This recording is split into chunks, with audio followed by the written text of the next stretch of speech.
"11-year-old Boba Guy went from selling firewood and paper to becoming a wife so she could settle her mother's debt. I was crying. I wanted someone to help, but we had no choice. The lenders were pressing hard. More than 12 million underage girls like her get married every year, according to UNICEF. I had not begun menstruating when I married. I started in my husband's house.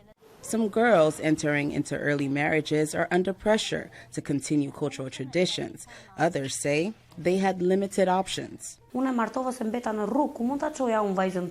married my daughter off because we had no place to live. Where could I keep her?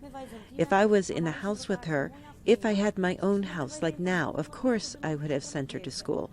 She would not have needed to marry at 11, 12, or 13. She could have been educated, found a job, or learned a trade.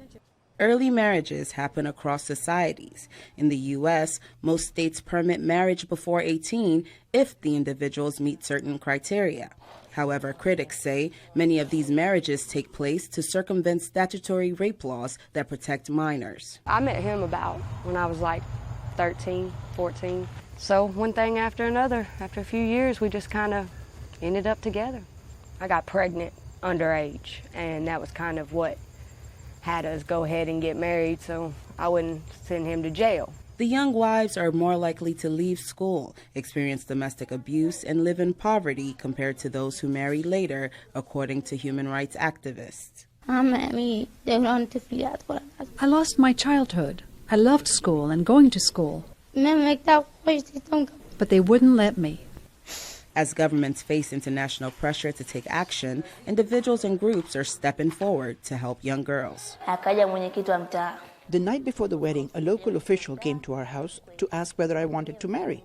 When I said no, he halted the ceremony. Sultan Tumurdum found joy in her married life despite being forced into the union. I had never met my husband. I didn't know him.